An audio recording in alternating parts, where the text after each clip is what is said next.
Hi, I am Peachy. Hello, I'm Patrick. And today we are not joined by Jeff, but we are joined by a returning guest, which is John Stallard. Thank you again for coming back onto the show, our crazy show where we mostly talk nonsense, but we get the opportunity to talk to greats in the industry like yourself. I can bring some more nonsense to the show. Brilliant. That's all we ask. Thank you for returning anyway. The last time we had you on was to talk to you and Robin about Talking Miniatures, which is a great book and very appropriate for this time of year for presents. Oh, I was going to put that in at the end, sorry. Start and the end, just to remind them, just in case. We'll stick a link down in the description. Yeah, absolutely. Thanks, boys. So we obviously used your premises last time because you were very kindly offering out because we're in between premises where we've now got our comfy settees and stuff. Had a good chat about the book, but we touched on Warlord Games a bit. I think today we're mostly going to focus on that. We have a whole bunch of patron questions as well because we ask our patrons. Those are great, all those questions last time. They are. They do ask some good ones, some weird ones. There'll be some cheese ones related. Again, I'm sure there will, and maybe Garand or BAR related stuff. Hope so. Is it Garand or Garand? I always say Garand. Someone said you pronounced it correctly in the last video. Oh, as right. Well. Well, that's so I had a comment. one thing right then. So, yeah, John pronounced Garand correctly. I probably said it wrong many times because I'm a fool. But so Warlord Games. We kind of touched on it briefly, but that was your child that you left workshop and went off to create that. I mean, how does one go about just like being in a business, being employed, to suddenly not being employed and go, I'm just going to make my own miniatures company? Where do you begin? I mean, I'd love to do that, but I don't have the business acumen, clearly, like you do. Well, you don't until you do. Okay. It is scary, particularly when you leave somewhere as marvellous as Games Workshop, who look after you very well on the whole, and I had a lovely over 20 years there. But Games Workshop are excellent teachers. They instruct you in all manner of stuff, particularly in how to run a profitable business. So even though you might be in sales, or you might, perhaps not the studio, but in the factory and everywhere else, they will take you through profit and loss, and what margin is, not just the price of everything, is how much things cost to make, and all the other stuff that goes into why the pricing is how it is. So they're very good at educating you about business. Yeah. So I'll forever thank them for that. So when I did leave, 16 years ago now, as of last week. Happy birthday. Thank you.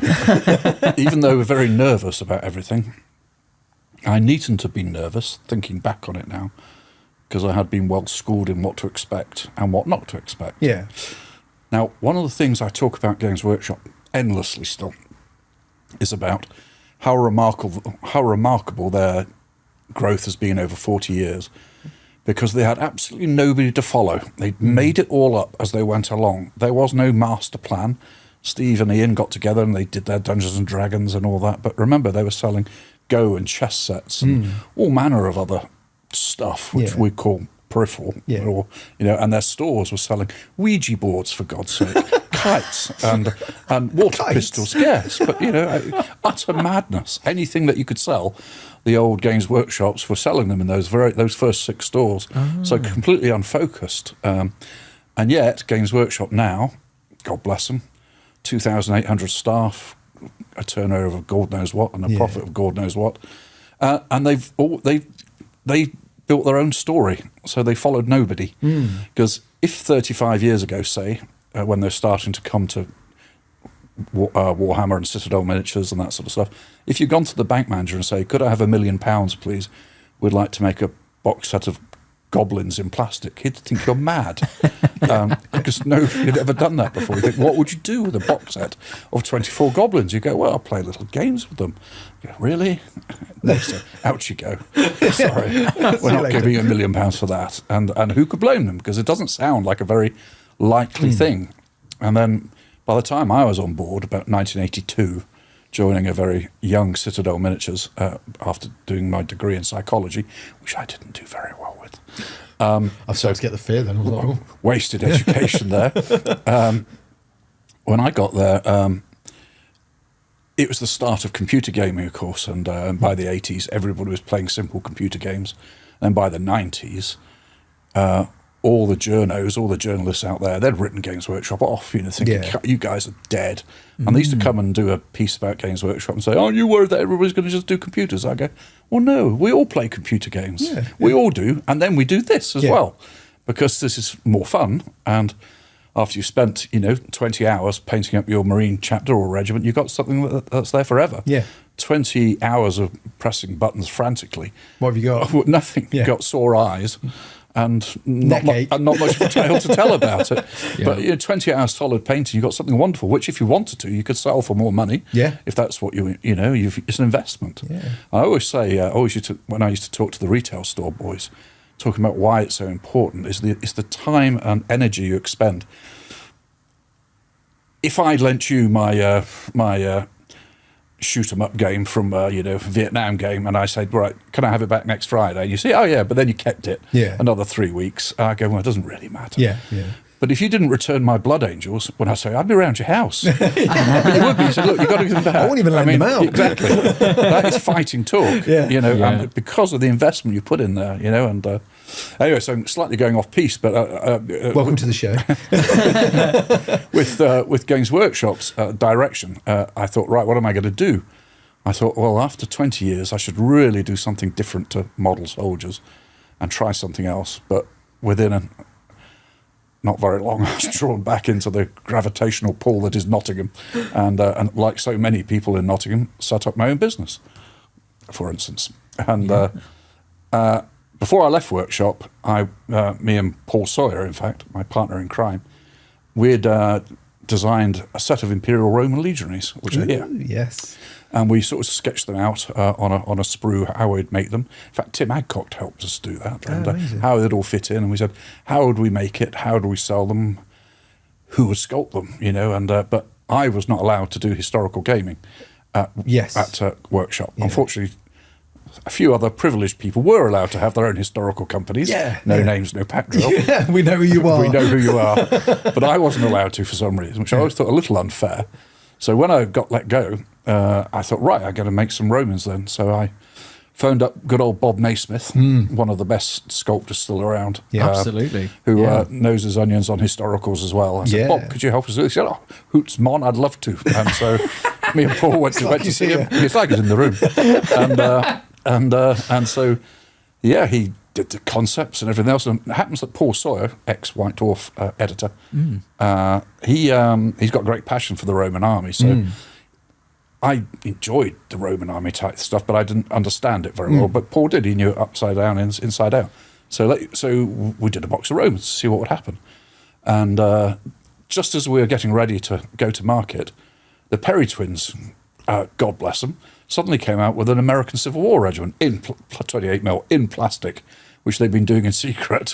Because so they said, oh, sorry, we've made these. We said, oh, that's all right, as long as it's not Romans. So they got to market first with their 20 about 6 weeks before we did. Yeah. But that was exciting. They got their ACW out, and then we came out with our Romans, and ours were a big hit. Now, at the time, I thought, I can't pretend I had this great vision for Warlord Games. That would be not entirely true. I thought we could do all right, but I didn't want a factory at the time because they're very difficult things to run, and I hadn't run a factory. So I thought maybe I could just do a mail order operation and sell plastics through the internet, as common 16 years ago. But very quickly, people started saying, we love your Romans. Have you got any archers? I said, well, no, we haven't got any archers, but we will do some in a year or two. I go, yeah, but I need archers now. So I thought, yeah, all right. So we get Bob, could you make us some Eastern archers, please? Oh, yeah, in metal. Well, then I had no factory, of course. So then my old mate, Anthony Epworth, who used to cast for the Perry twins, he said, I can do the molds for you. So then we started to make, and then people said, we need some slingers. Oh, all right, we'll do some slingers. Then, of course, it's, well, we need some Celts. So, well, that's the next one we're working on. But to afford to make the Celts, what we had to do was get some more money. Yeah. So we did it by going back to our plastic injection moulding friends, Renedra, and we got them to do a small frame of heads and greaves and battered shields, so we could make veteran legionaries. Nice. So then we could add that in at a small cost, a few £1,000s. Yeah. So that gave us a second box. Was that plastic or? It was still plastic, yeah. So rather than investing tens of thousands of pounds. So this probably cost me £30,000 to get this to market. We were able to get another box set out for about £5,000. Yeah. Then quite cleverly, we went back again. I say cleverly, Paul came up with it, not me. And we had different shields made again and different heads to make Praetorian Guard. So then we had 3 boxes of Romans, which gives you shelf space. Yeah. So we could then get them into trade and a whole range now. Genius. And so before long, so then we did the Celts and in plastic, something to fight against, and made some metal variants of them for Germans with huge clubs, and then put in the Romfair, the Falks for the Dacians, so we could make Dacians out of them. Then different heads again in metal for making ancient Britons rather than Gauls. Okay. So you could broadening the range within the finance that we had to do it. Yeah. Because it's an expensive business setting up. I see that with you in Napoleonics actually, because you got like the Hanoverians, you got the British. Yeah. So a couple of head swaps in there. A couple of head swaps, and it's the way to get a range started. Yeah. And I'm glad we did. Yeah. And we learn as we go. When I say Games Workshop taught us well, we also were able to avoid some of the mistakes that we made at Games Workshop. Now, they don't make many mistakes, I have to say, but there were a few things that we might have got wrong over the years. And I think, well, let's not do that. Yeah. So quite useful. It's like you've almost got that gift of foresight now. Yes. Hindsight. I've got more, which Workshop didn't have. Yeah. That's why I respect them so much. Yeah. I suppose if you're running anything, you've never done it before and it's never happened before, you've got nothing to compare it to, like you said. So it is just a finger in the air job. Hope it works well. So that's really good. Nice to hear Bob being thrown around again as his name. Love Bob. We've had him on a couple of times. Yeah. Yes, he's great value. He actually hums and sings whilst he's sculpting. Just to I've drive heard Paul this mad. from multiple sources. Yes, it does. There's little Highland ditties. Just to drive Paul mad. But amuses me. Mad as well. But. Yeah. No, it's good. Because I was going to ask why Romans, but so it means eloquently explained. We stayed in Nottingham because that's where we were based, and that's why there are probably 9 other companies now in the lead belt around Nottingham, of which you've probably interviewed half of them by now or more. And we could pull in the skills of sculptors and mould makers and painters and all that. So we've now at Warlord, we're probably 250 yards from Games Workshop in their shadow, literally, and we've got 93 people now working for us, and quite a few of them are ex-Workshop. Yeah, which is nice. Popped over for the open day and you were, recognised most of the staff. Which was great. It's like you got Kirsten working in the painting studio. It's like, I used to sit here, this is great. She's just done some wonderful painting for us recently. Yeah, APC Warriors, is that right? Yes. So obviously ancients, good. A lot of people like that. One of the things I've always seen from being a war gamer is that there's a couple of periods that seem to be quite popular. World War II is quite a big thing. Napoleonics, ancients. Yes. And I guess I can't think of anything else. Like there are those are the 3 biggies. Yeah. In the old days, in the 1960s and 70s, when Brigadier Young and people like that and Don Featherstone were wargaming. The other big period was what they used to call horse and musket, which is tricorns, really. 7 Years War and that sort of stuff, which is not big anymore. It's just not a big period. Marlborough and 7 Years War, Wars of the Spanish Succession, whatever you call them all, the different names for them. But everybody wore a tricorn. Yes, and it looks great. It does. It's very nice. But the uniforms are so similar, you could get away with making one model and people paint it red or green or blue or white for various Austrians or stuff like that. But it's...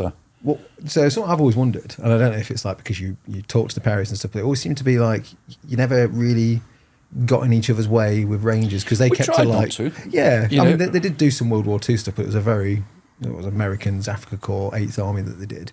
But obviously you have done ancients; they've not touched any of that. They've gone into sort of, I suppose, Middle Ages, War of the Roses kind of era, mostly Napoleonics for their plastic ranges and stuff. There were 2 things that went on. There was one sort of a natural thing that Michael and Alan have got periods they're just obsessed with. And just want to have a go at it. And some which are a bit wacky. Like the Carlist Wars. The Carlist Wars is marvellous madness of the Perrys. Build it and they will come. Yeah, it's great. Beautiful models. And but, in the nicest possible way, who cares who wins? Yeah. Nobody understands the wars unless you're from Spain. Yeah.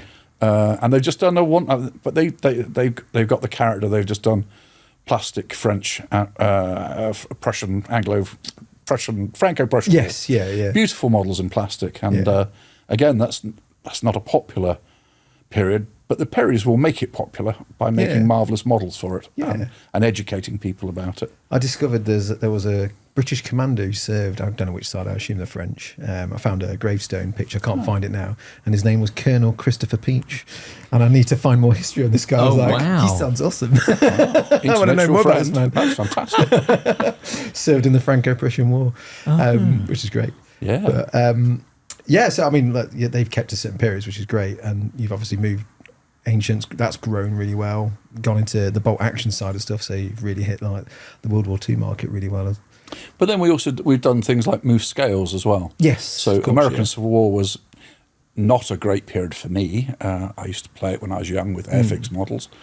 But then we suddenly came out with Epic American Civil War, which is just something that struck me as something that needed to be done. Yeah. So late into the game, 16 years on from the Perrys, we've done American Civil War, but it won't affect them because it's an epic scale. Yeah. So.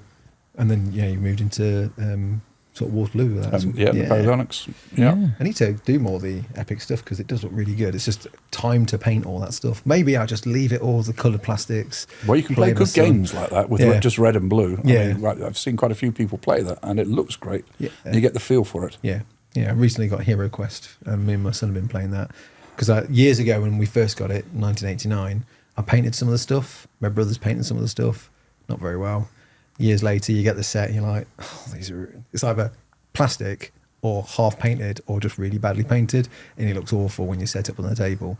Whereas now I've just got nice coloured plastic. We can play games. They're kind of tokens, really. They're not the same quality as they used to be from a plastic point of view. They're quite rubbery, it seems. Are they? Yeah, it's fine. It means they don't get broken. They just bend. But yeah, the classic scenery is all sort of plastic now, as opposed to having the cardboard bits, which I kind of miss a little bit. How many store managers did we get at Games Workshop through Hero Quest? Yeah. So many people came into one of them. Warhammer. Dozens of them. Yeah. It was a real bridge product to get people into fantasy gaming and into Warhammer. I always wondered for a long time. I think they've tried to do it again with some products, but that was 1989 that came out, and that was certainly a thing that got me into fantasy wargaming. But there'd been nothing like that for such a long period of time. It was like big box sets, small skirmish games, but quite rules intensive and a lot of investment in time. Whereas Hero Quest was fold it out, put some figures on the table, move through some rooms and stuff like that. So it's quite entry level. It's quite easy to get into. There was Battle Masters as well. Yes, that was kind of a similar era, wasn't it? Yes, never got that. Always wanted that. That was quite good. That was quite innovative. But running the retail chain at the time, I know how many hundreds of thousands of people we got through our doors through that, and a lot of Games Workshop management say no, that wasn't true. I think I know it's true. I was there. I could see it. I see the kids coming in, bringing in their models, and it was a terribly important part of Workshop's history. Yeah, and very smart of them too. I mean, they made it. They played for it. Yeah, because it was Milton and Bradley that kind of made it. Yeah. But Workshop were behind it. Yeah, amazing time. Because I was surprised when I saw like the Hero Quest boxes and it not being branded as GW and everyone talking about Games Workshop releasing the first one. I guess they just bought the rights to make don't know. it or something, probably nowadays it's probably nothing to do with Games Workshop. But the original one was absolutely was. Yeah, the new one's owned by a company called Avalon Hill. Oh, well, there you go. Yeah, so Avalon Hill. Yeah, owned by Hasbro apparently. Oh, right, okay. So yeah, they get everywhere. So with Warlords, like you have a huge catalogue of games now, ranging from I guess various points in history, and then going into your sci-fi bits and bobs as well with Conflict and then Judge Dredd. Was there a conscious decision? I presume so. I guess but to what extent to cover all of those, and did you decide what you were going to do first versus what would be sort of filled in later? Well, we started with Hail Caesar, as you know, and we started with ancient plastics, but with no rule book at all for a long time. Okay. And then Rick swung by and very kindly, him and Jervis, in fact, who wrote it, we were offered black powder for a curry and a pound. So we took that offer. That's a good offer. Best deal we've had. Thanks, Rick and Jervis. I'll give you that pound one day. What was the pound for? Just to show how professional we were. Yeah. Was it back in the day, somebody sold Rover for £1 or a fiver or something? Yeah, there's normally a pound involved. Yeah, like money has to exchange. So that gave us black powder, which was a marvellous game. And but we had no models for that, so it was weird. We went the wrong way round in a way. But then Rick quite quickly wrote Hail Caesar for us, which gave us... and then, of course, we started bringing out more and more Napoleonics to help fill out black powder. Yeah. And then we came across... We were offered the Judge Dredd license. We went to see the Judge Dredd and we got that, and we did quite well with that. It's nice. And the deal is that once a year we have to do one of the other 2000 AD games, which at this time will be ABC Warriors coming out next week. Amazing. And giant robots, for those who don't know what it is, good fun. Could be used in any manner of science fiction games, I'm told.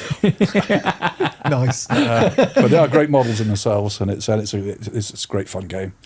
Then, of course, Rick had Antares, which he wrote, was something he'd always wanted to write, a bit more of a real science fiction game, shall we say, than others. And that's being run now by our friends down at Skytrex. We just got a bit overwhelmed with too many games to run. Yeah. Because a big selection of games is very exciting. Yeah. But trying to keep them all going, all those plates spinning. Yeah. If you don't spin that plate, it will fall, and people get cross with you. They say, well, you haven't done anything for Cruel Seas, John. I go, well, no, because I've got all this stuff. And, of course, they're merciless because they want something for Cruel Seas. I don't care about bolt action. I don't play it. And from their point of view, they're completely right, of course. Yeah.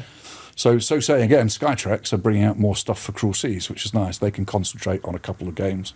And if I remember right, that's the game you wanted to make. Yes, Oh, the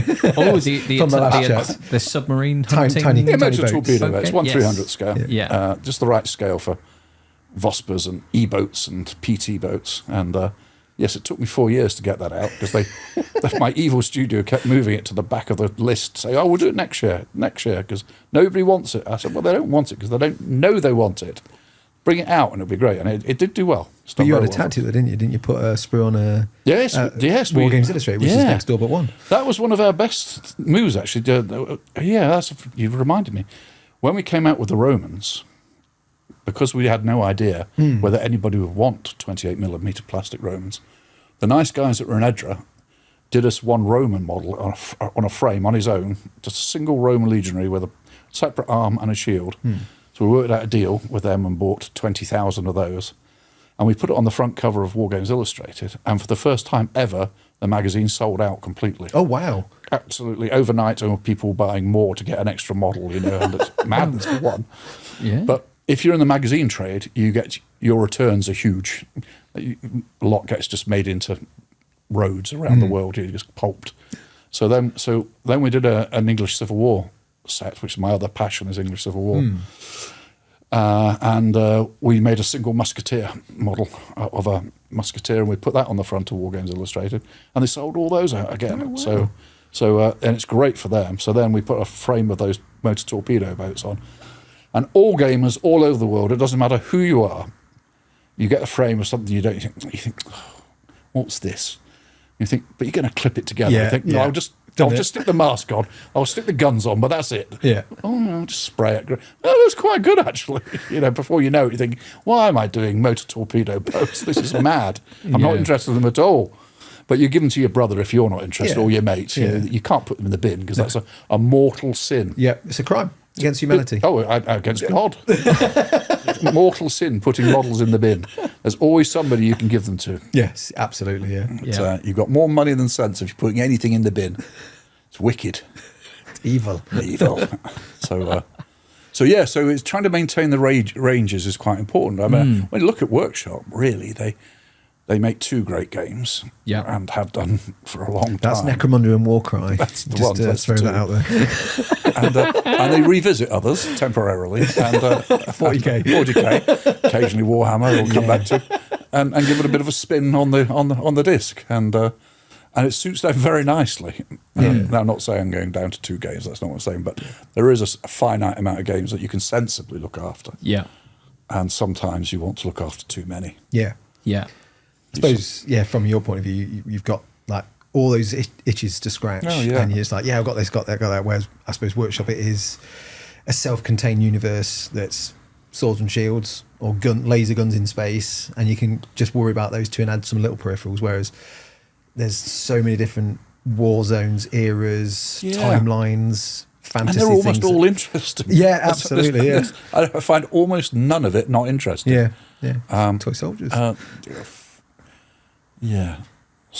So it's all interesting. with, like you say, so many plates to spin, you want to look after people. So say so for your bolt action players or what have you, or like you say, your motor torpedo boats, because predominantly with the historical stuff, would you ever get to a stage where you're like, well, we've kind of like made models of everything now? Like I would be the first to raise my hand and go, I know very little about, That's a good question. World War II bits and bobs, but could you be like, well, we've made that Jeep and we've done that plane and then we've done this? Like, would it get to one stage where you're just like, sorry guys, like we've literally made all of it?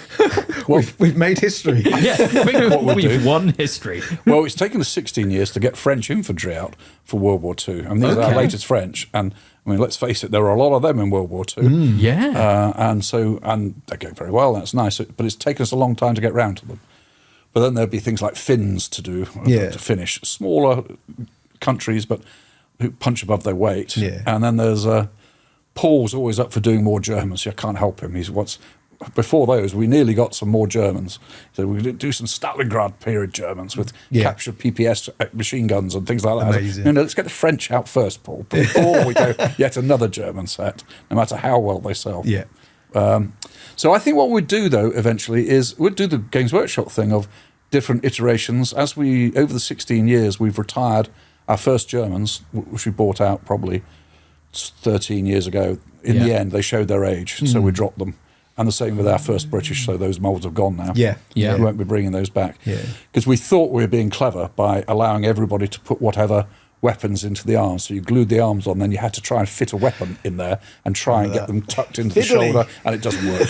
It just looks Tweezers, you're fine. It just doesn't work. It looks like carrying sticks. Yeah, it was a bit awkward. So we had to mould all the weapons into the arms. And people much prefer that. Yeah.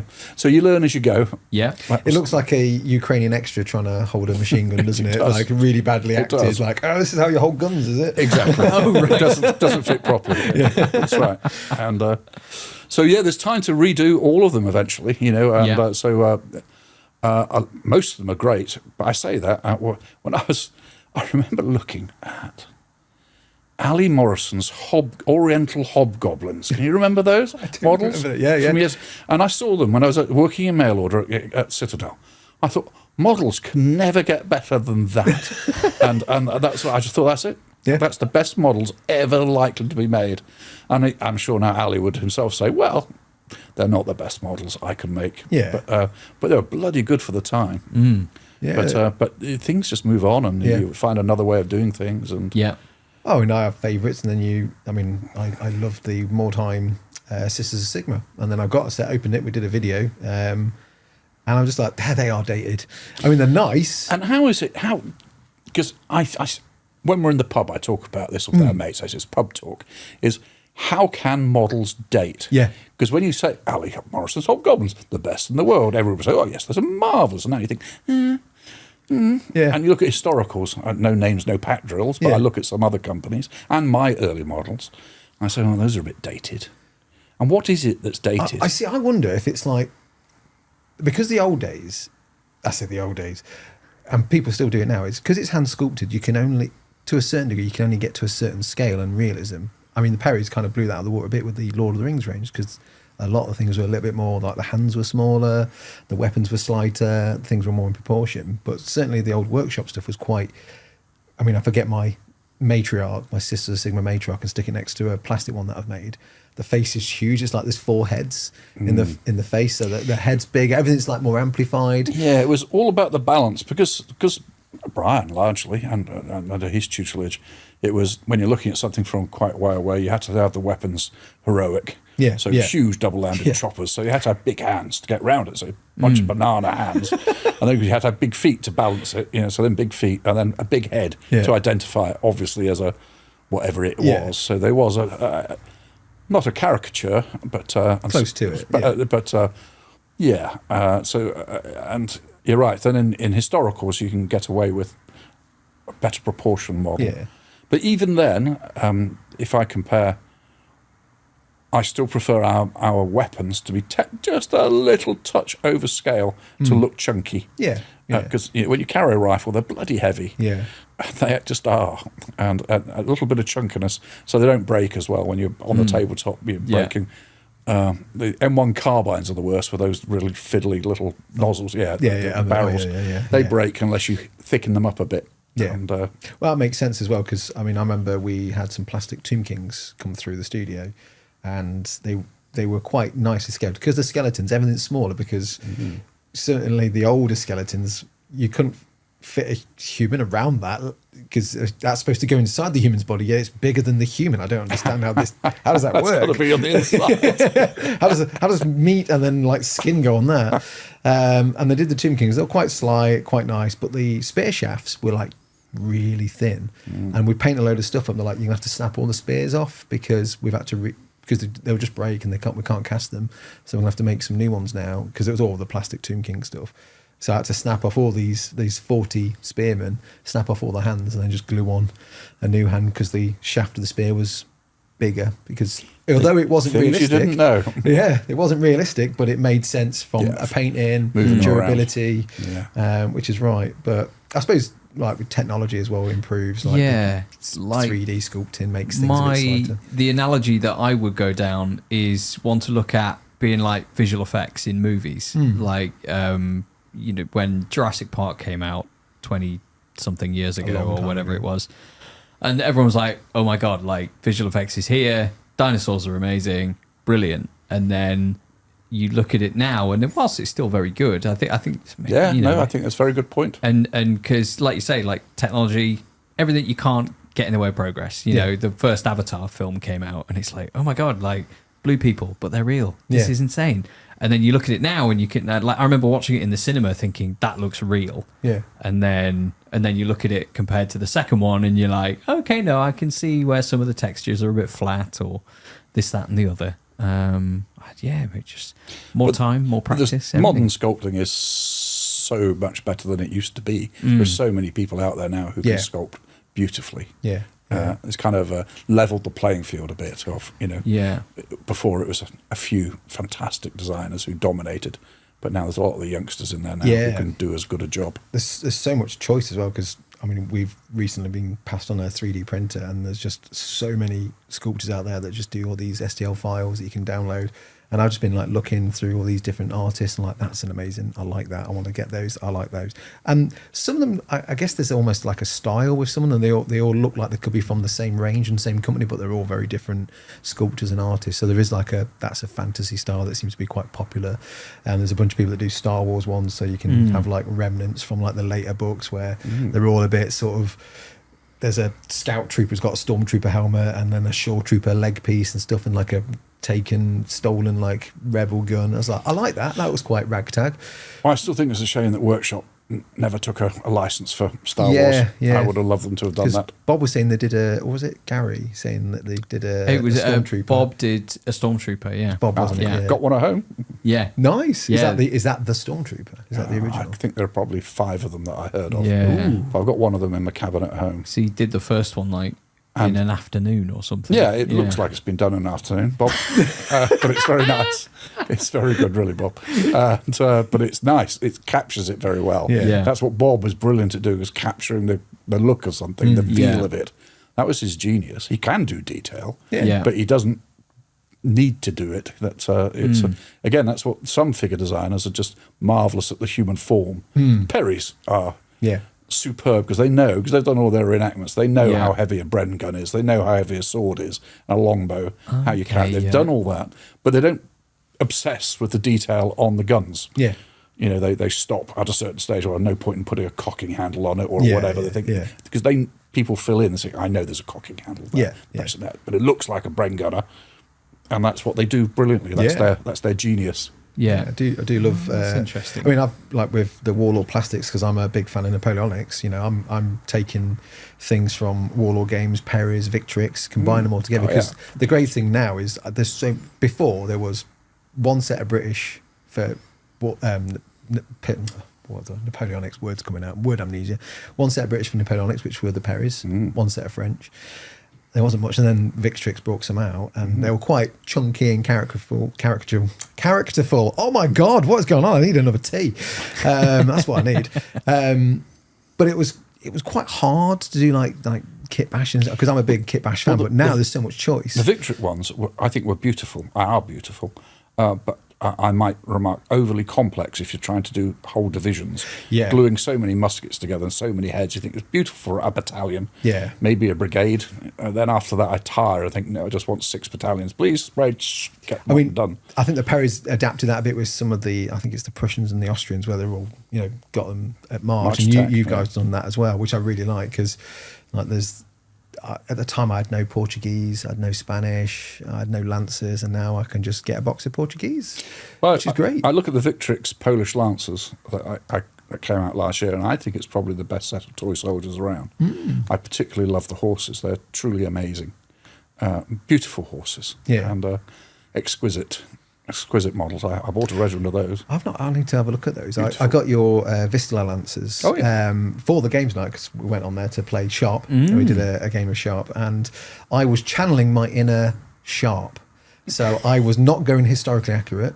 I was copying what the units looked like in the TV shows. And all the way when the first few shows came out, there was a bunch of, and they were referred to as Dragoons a couple of times, but they're all in blue.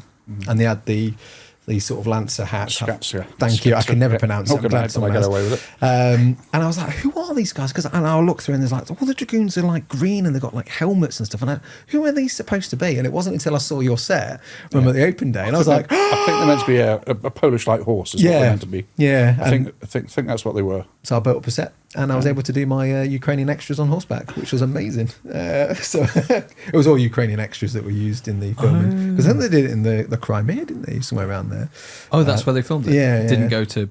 No, that's Portugal. why all the South Essex look rather dour and Slavic, and rather not the cheerful country bumpkin from Hereford. Apart from the odd one that would have a speaking which is line. obviously the speaking guy. Yeah. He doesn't look anything like him.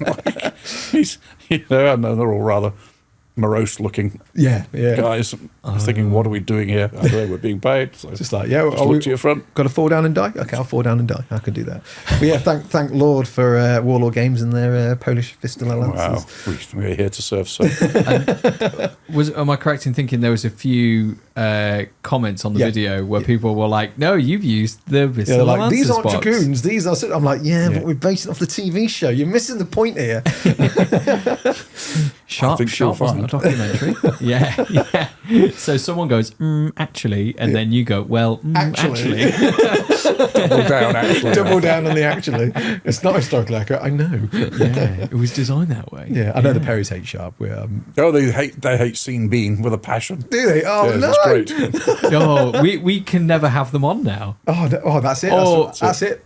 They're done. Yeah. Dead to it. Sorry, Alan, Michael, you're not allowed on. Or you'd spend the entire hour and a half just arguing about Sean Bean. So they're in the kitchen at the moment. Yeah, we'll have to do that. I have to argue just all the points of it. Yeah. A guy called Simon, who used to do reenactments with the Beauforts we was with, and Dave Andrews, he passed on 3 mugs, earthenware mugs, and he was like, did you know these are the mugs that Sharp and Harper drank out of in the episode of Sharp's Regiment, and I've got 3 of them. I'll make them drink their tea, not tell them until the very end and say those mugs are from Sharp. Well, they might watch this one. You've let them know.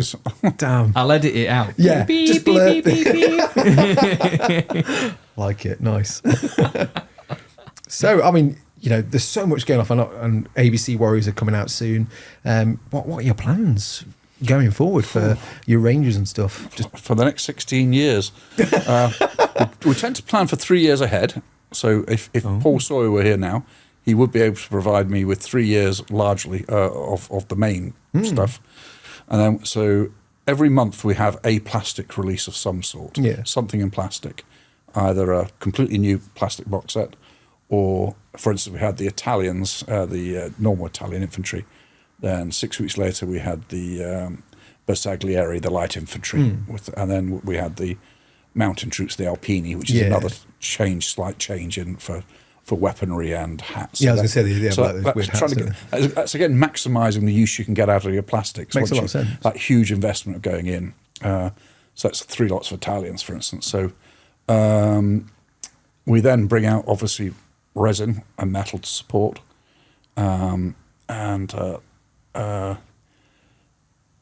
And so we have releases every single week. So at least 50 weeks a year, we've got a release. It's a lot of releases. Always do. I think we put out more than any other company. That's amazing. If I'm honest. Yeah. I don't think anybody else puts out a release every single week.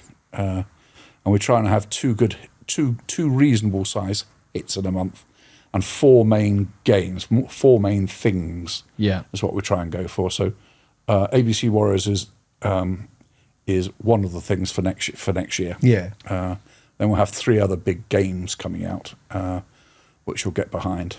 Yeah. And so you're always busy, always busy tooling. One of the things coming up next, I can tell you, is it doesn't sound very exciting, but every time I look in our top 100 things we sold for the last 6 years, and it's beyond my explanation, is the Opel Blitz German truck. It's a nice truck. It's a nice truck. But there's loads of other cool stuff. And it's always number 30. Opel Blitz. Another 4,000 of those sold. I think, who's buying all the Opel Blitzes and why? It's madness. So finally, we've got a Bedford, 3 or 4 ton Bedford lorry for the Brits coming out. Oh, amazing. With crew in there as well, all sitting in the back. So I saw that the other day. That's looking great. Everybody loves a Beddy. So at last the Brits can have their transport as well. Even I've heard of that one. Yeah. So, yeah. Well, the Opel Blitz is. I've always loved the German vehicles. I never remember the name of it. One I always wanted when I was a kid, because I used to have this War Games book my dad had. It was lots of Airfix photography, black and white photography, lots of Airfix figures, lots of setups, and there was a tracked troop transport, and I think it transports the 88, but it's got like loads of like seating sections in it, so it's like, I think it's a half track. Yeah, STKFZ7. See, I knew you'd know. Yeah, I just love the look of that. It's so weird, isn't it? It is weird, but it's just something out of Wacky Races. The Italians had the same vehicle, but just with the wheel on the other side. So you can just swap it over for an Italian one. That's amazing. I love it. A lot of people know that. I do. I want to know that. But yeah, I took my lad to Partisan, had a nice look round. And he saw in this cabinet, I can't remember the company now, but there was a load of like World War II vehicles, and there was an Opel Blitz, and he was like, "Oh, Daddy, can I get that?" Because he likes his cars. And I was like, "It's a big kit, mate. It'll take a while to build, and you're only 6, and you're probably going to smash it to pieces. I'm not putting that effort in." And I was like looking at the boxes, and I was like, "Oh, I can't really get this. No, I want that one." I was like, "No, someone's painted that. You can't have that. You can't actually have the one in the cabinet." It's like, I want that one. Well, he's a 6-year-old. Yeah. So that's not how it works. So I managed to get a Corgi Bedford instead. So he was happy with that. Yeah. Oh, very good. It worked fine. Yeah. But that's the thing I've always been impressed with Warlord, is that openness to show what you're working on. So like the open day, we were allowed to go through, look at the cabinets and see the guys working and stuff. Yeah, the open days are cool. We had about 260 people turn up for that. And so police chase going on outside, apparently. Shotting them for you. And what was interesting about the open day is we've had them for a number of years, and we sort of do a little bit of a follow-up sometimes, say, what did you enjoy, your customer survey? And I'd like to say, they all said, listen to John Stallard and Paul Sawyer talk about new releases. It was great to hear them, and it's never that. Yeah. What they just say, watching Pete Healy casting metal and flicking it around while he's making the thing. Oh, that was so cool. And watching normally Rachel Green making the resins and bring them out the mould. That's what everybody wants to see. Yeah, it's the magic behind the curtain, isn't it? So I was going to ask questions about the tour, because we got to go on it on the open day. Thank you. And it was amazing. And the whole time I was there, because I guess like Games Workshop is shrouded in secrecy. Oh God, generally. Yes. and you don't know any of the inner workings and all that sort of stuff. So the entire time I was walking around, I was like, oh, here's a studio, here's a cabinet of unreleased models, here are the people that paint them. Now I'm seeing resin, and then the Warlord resin, and then the metal casting, and this to ask all the questions. And I was just like, the whole time, I was like, I feel like I shouldn't be here. I feel like this I was waiting to be escorted off the premises. I feel like this shouldn't be allowed. We really had Kieran. I mean, Kieran's off screen right now. He's just chaperoning at the moment. But it was following us. I was like, is he here to like throw us out because we shouldn't be here? Yeah. No, we like to be as open as is sensible. Yeah. That's great. We do like it, and do you find that has an effect at all on sales? Because I know when I was in retail and like releasing too much information about products, there was this danger that was like, if we tell them what is coming out, they might not spend money on stuff now and just hold it for the future. But with the way that workshop works now, is they kind of give you at least a month or so of like pre-orders, and I don't think it's had that much of a detrimental effect. And I didn't know if that was. I can't prove it. It sounds credible. Yeah. But I never used to think it really meant a plate of beans, really. I think if you tell something's coming, people will get excited. Yeah. Arguably. And if you don't tell them, they're suddenly surprised, but they can still be excited. Yeah, yeah. So I don't know. I think the jury's out on that. Yeah, I mean, for me personally, if I see something, I know it's not out yet. So I'm a big fan of Warcry. It's a great game system, and there's a load of stuff that's now out. But at the time, I didn't get it, but I've got it now. But before that, I was like, I can't get that for a month. I'll get something else. So because I want to scratch that itch and get something. Well, it might not have been in Workshop. It might have been another company or whatever. But I remember at Workshop, the argument would be, they might not be going to another model company to spend £20, whatever. Yeah. But you're fighting against McDonald's and Coca-Cola and their disposable income. They might just go to the cinema instead. That sort of thing. That would be, and it's a reasonable thing to say. Yeah, but I'd also think that people go to the cinema and do Warhammer. Really, it's an entirely normal thing to do. Yeah. We try and the studio is reasonable at telling people what's coming out. They can be a bit secretive, and then I go out and tell everybody everything. So then they scold me when I go home. What did you say that for? I didn't say I couldn't say it. Does that make that job really hard for marketing members? Exactly. Take note. Oh no, John's done it again. Quick, put a statement out. There's always going to be cool stuff coming out. Yeah. I mean, it's just, and one thing begets another. Bringing out the French infantry means we'll no doubt do French cavalry as well. Oh, we've already got some French cavalry. I think we're the Belgian cavalry. We've already got French cavalry, but it means we'll have to do wacky-do half tracks that the French had. We'll do those in resin. And no doubt more and more stuff. French motorbikes, they used an awful lot of motorbikes. Amazing. So then we'll have to do some French Foreign Legion, would be quite nice for North Africa. Yeah. That would be cool. And that's a period that's always fascinated me. I used to have the desert stuff, like fighting against the Bedouins and like having those like sand fort kind of things. Well, Ethics made I had that. They made two sets of French Foreign Legion. They made one in about 1965, which weren't very good models. But then in 1975, thereabouts, they remade them. And they were really quite nice. Yeah. Much slightly bigger. I think they might be the ones I had there. It's a funny old thing that why the French Foreign Legion and Bedouins would appeal to British kids in the 1960s and 70s and 80s. It's a bit odd, really. Yeah, I mean, there was not many movies. It wasn't our fight. Yeah, and I don't. If I look back now, the only movie I remember ever seeing the French Foreign Legion in was the start of The Mummy. Which is great. Yeah, which is great. I was like, more of that, please, and it just stops. Well, there was always Beau Geste before, is what it was. The guys who were working at FX would have been brought up on a diet of Beau Geste with P.C. Wren, was it, who wrote it? And there were 2 or 3 films made of Beau Geste of the French Foreign Legion. There was quite a thing in the 50s and 60s, but not for kids type thing. So I think they were making what they excited them when they were youngsters. I think it's something to do with the uniforms, because I've always been drawn by pretty uniforms, and I like the idea of like these like white uniforms with the blue sash, or like the big overcoats with the white kepi and the little bit coming down the back, and then fighting against like guys on camels. Yes, swathed in robes. Yeah. It was interesting.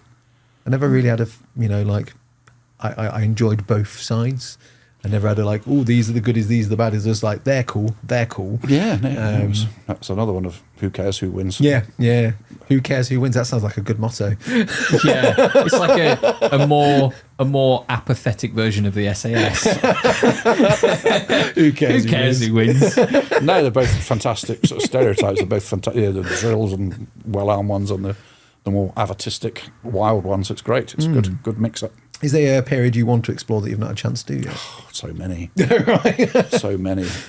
I would love to do what used to be called Pony Wars type stuff, American West. Okay, yeah. I think that would be... I've got some ideas for it, which I think would be quite innovative. I think they would be. And I think it's one of those, if you build it, they will come. I was a child of the 60s, so John Wayne on every day. Yeah. So it might be not the case anymore. But I think it would be interesting because there's so much more understood about the Native American tactics and dress and reasons for fighting and why they fought, how they fought and everything else that we could really turn into really interesting articles. Whereas before it's just hostiles running around in a slightly undignified manner, and the goodies with the cavalry. Well, obviously that's not the case. So having the two of them looked at would be more interesting. Yeah, no, because I had the log fort with the Fort Apache. Yes, I think it was. Yeah, because you had the Indians and you had the I don't know what they were supposed to be, just a selection of cowboys in like carriages and stuff like that. I think there was like some US cavalry in there as well. I think if it was Airfix, there would be. Yeah, it was a good set, and they probably got been scattered to the winds and stuff. But I naive as a child, obviously watched these things, and it was always portrayed like these guys are the goodies, these guys are the baddies. Then you get on and you're like, it's a little bit more grey than that. But what I didn't realise was then you had like the 7 Years' War, the Indian War, and they'd be like, oh, these are working with these guys, and those are working with those guys, and different tribes work with different. This is interesting. Yeah. I like this. So then, if I want to be British, I get these tribes, and if I want to be French, I get these tribes. Yeah. So I was very, very keen by that. So that's something I'd like to do. What else I'd like to do? So many. A few more ancient periods. Yeah. We'd like to hit ancients a bit more. is there a range in the ancients you're not really had? Do you do Greeks and Macedonians? We do Greeks and Macedonians, and Macedonians, very, very nice range of Macedonians. If anything, I'm a Roman fan. The period that doesn't interest me very much, though I'll get howled down for it, is called the dark. What would you call the Dark Ages? Because everybody looks the bloody same to me. I couldn't tell the difference between a Saxon and a Viking. If you walked up to me in a bar, I have no idea. I was watching the one of the Bernard Cornwell adapted TV shows. I forget what it's called now. Last Kings, or The Last Kingdom. And sometimes I'm just like, which one's a which again? They're Vikings because they've got more war paint on their face, I think. So. And they're wearing red. And I bet the TV show, like Sharp, like, how do we make the Vikings look different from the Saxons? Give them red clothes and give them war paint. Yeah, that would do it. Yeah. But it's hard because they're all chainmail round oval shields. But I presume in 1100, whenever they were knocking around, they must have known which each side looked like. I presume they knew. Well, I hope so. You'd like to think so. One would the hope, swirl of battle, but we just don't know, do we? Yeah. We just don't know. Because I was always a fan of like uniforms, and then I started doing some War of the Roses stuff for the Perrys and Dave Andrews, and like painted up some random households, try and get the right terminology. Yeah, very good. And they're like, oh yes, can you do like Lord Abergavenny's? Yeah. And I was like, okay, what colours are these? Oh, they're like half green and white, and they've got a little cow on it. I'm like, what, a cow? What's this about? But to me, that like ruined my perspective of like, but I want the reds versus the blues. Oh, no, you don't get that. You get reds and blues and whites and blues and blacks and creams against reds and whites and reds and blues. I'm like, who knows who's fighting who? So it was very confusing. But then when you go to like fight in Europe, you get like a big red cross or a white cross or something like that. Question. Yeah, no, uniformity was important to me as a kid when I was playing with soldiers or watching films. I wanted people in uniforms to make it easy, I think. But then you get older, you just like, it's cool. Just get to scratch some itches and do some good stuff. Oh, that's good. Is there? Am I correct in thinking that World War II is the most modern historical era that you do? Not quite, but you're close. Korea. We did Korea 1952. Right. Okay. And that's gone quite well. That's been good. Yeah. Yeah. But that's as modern as we get his career. Yes. Did you find that? Sorry, Pat, to see. Do you find that you've used a lot of the existing World War II stuff in career? Yeah, like you can use a lot because of there's it. not that much. There's not, but if you're a real rivet counter, you'll find there is. Oh, okay. So the British have got a bazooka, but it's the super bazooka, so it's much bigger than the old ones from 1945. Okay. It went up about an inch in size, so it's. So there are differences, but there's a lot of the vehicles you can still use, Shermans and Jeeps and trucks and all that stuff. It's most of the weaponry didn't change. Yeah. A lot of Browning automatic rifles. You'd think there'd be a fair few to get hold of, wouldn't you? Ones you could buy online, deactivated. If only I could find one for under £2,000, I would buy one. Please drop in the comments where you know. That's the real reason you come back on. It is. Have you? I guess I don't know if it borderlines into like an ethics question or not. But would you ever consider going closer to present day? Like, would you ever do the Falklands or something like that, or is that a bit too like? I don't know what the correct phrase is. Like close to home, or Well, it's a very excellent question, and I think we would absolutely like. When I was young, when we were 18 and 19 and 20, first wargaming, we used to fight quite a lot of what we used to call modern. yeah, That was the generic term, pike and shot, and then modern. Yeah. Now, of course, it's in 2023, calling a Centurion tank or a Chieftain tank modern. Well, No. it isn't. It's 50 years old. It's no longer modern at all. It's quite everybody with SLR rifles, which went out in the Falklands. By My the dad end of the loved those Falklands. rifles. Everybody loved them. Apart from the bad guys, they didn't like them. Yeah, no. But They Soldier's had- Friend, an SLR, if you're hit by one of those, you don't get up. And but I would like to do a modern set of rules for bolt action, but it would probably be one book to rule them all. Mm-hmm. So you could do Arab-Israeli, and my favourite passion is the Indian-Pakistan War of 1967. That's just because I'm obtuse. But you get the first, funnily enough, first FN rifles were being used, and by the Indian troops, and the first Kalashnikovs were coming in and all that sort of stuff. But you got the odd helicopter and jets. You got Sabre jets and Hawker Hunter jets, really old stuff.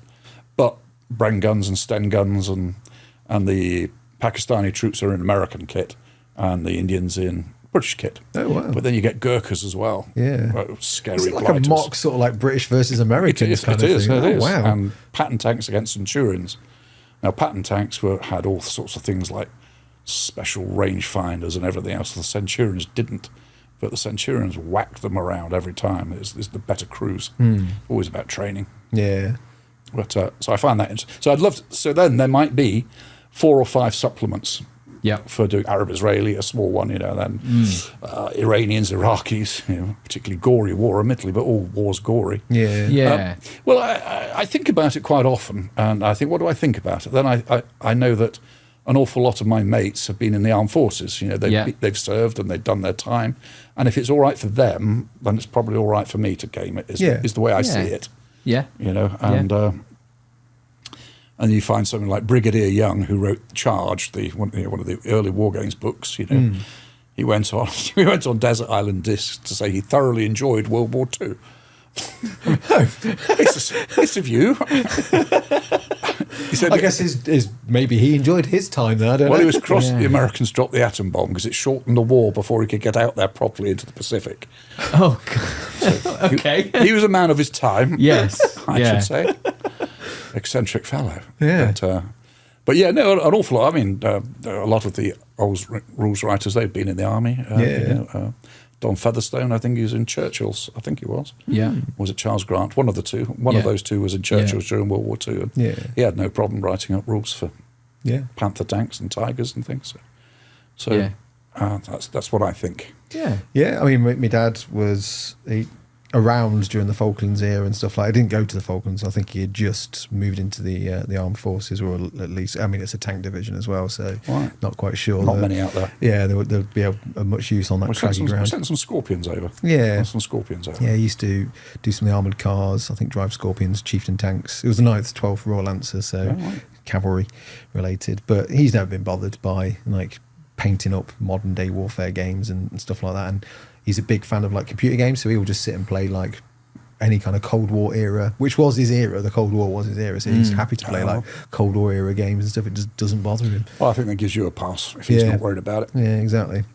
Yeah. Because I guess I haven't necessarily. I haven't really played historical wargaming, and I guess it is like you recreate, like it is historical. It has happened. Yeah. And I guess Well, it's if anybody does get a bit odd about it, which I find it. I think you've really not watched a war film in your life when you decided to pay £10 to watch 2 hours of Saving Private Ryan and get a thrill of watching that. Or you've never read a book about Sharp or never read a book about these things, never seen a play about history. What's wrong with you? Yeah. You go to the cinema to be entertained by battles. Yeah. Oh, that's a very good point. Well, and I'm sure most war gamers are rather more learned about the battle and understand more of it than just for entertainment, if you know what I mean. I think that's the key is the learned side of it. So, like, I wouldn't want to be at the Battle of Waterloo other than an observer just to see history in the making. I wouldn't want to be in the line getting musket balls thrown at me. That's the last thing I'd want. Because that hurts, apparently. But to see like a reenactment of it, the thing that you've grown up with, the thing you've read about, the thing you like painting, and just seeing. I mean, I've not seen the Napoleon film yet. I hope there's some scenes of Waterloo. That'd be really good if there are. Oh, fantastic! Yeah, we were chatting about it a little bit in the car on the way over. I've heard some mixed reports. It's a good film. I've heard others. Great film to watch. Good, right? Is it in the same vein as like Kingdom of Heaven, Gladiator? So it's a bit of action, a bit more of a love affair. Yes, I've heard that. Yeah. If it was called Letters to Josephine, I think that might have summed it up better as a film. So enjoyable film, but I had to put my War Games hat under my seat when I went in. I think don't put War Games hat on, otherwise you'll be impossible. Yeah, and Sharp, you don't do that with Sharp, do you? No, it's all a good yarn. Yeah, so, good. Yeah, it's worth a watch then. It's well worth a watch. Yeah, I like seeing like British and squares repelling cuirasses. Well, if you like British and squares, you'll like Waterloo. That'll be good. Good. I love it. And I'm going British and squares. I'm like, okay. It's the formation, I yes, presume? it's the correct formation to repel cavalry, Patrick. It's one thing I need to do, and I've mentioned I was going to do it for Salute coming up, and someone that's one of the organisers of Salute said, you need to do it. I've not started it yet, but a diorama I'd love to do as like an entry for Salute is to do at least a corner of like a British square with a load of French cuirasses. It's funny you should say that. What I want to do when in our ancient game, we've got the testudo, the Roman turtle, and we've made overlapping shields, and it looks great. Now, really, it was only used at sieges. Yeah. But if you were being surrounded by horse archers, being peppered with them, you might form a turtle to keep the buggers at bay. And so we put these down. We got an actual physical model to put it down. And it looks great. Yeah. And what I'd like to do. When in Napoleonics, at the moment, you kind of rearrange the models to go into a square, but sometimes you've got 6 stands which don't quite go into a square formation, so it looks a bit untidy. Yeah. So what I'd like to have is what they used to call a rallying square. So it's really just a cluster of men around the 2 standards or the 1 standard, kind of all facing out back to back, and call it a hasty square or a rallying square, and just say that's them. They're back to back. You can't quite get to them, but it's a hasty square, and I'd like to do that in resin, a one-off piece. So it's all like moulded around. I think that'd look really good. And just I've seen the testudo, and it's like a solid thing with like a bit that goes on the top, doesn't it? Yeah, that's the one. Yeah, that's good. So a rallying square I'd like to do. I think that'd be quite fun to put on the tabletop. I like that. Smart. But yeah, definitely something I'm going to look at doing, because there's plenty of plastics now from Warlord and other everybody companies, else, to do that. So I just need more. I suppose that's what converting's for. More dead horses. Need more dead horses. Sorry, horse lovers. It's a fact. There was a lot of dead horses. Because it's hard to make, because their legs all stick out in place. I suppose you could do it, but you want them like kind of like draped down a bit and stuff, and then because you get resin horses and a really powerful heat gun. Yeah, we've got dead horses. Good, that's I can all right. get you a bag of dead horses. Please get me a bag of dead horses. I need Make them. a note of that.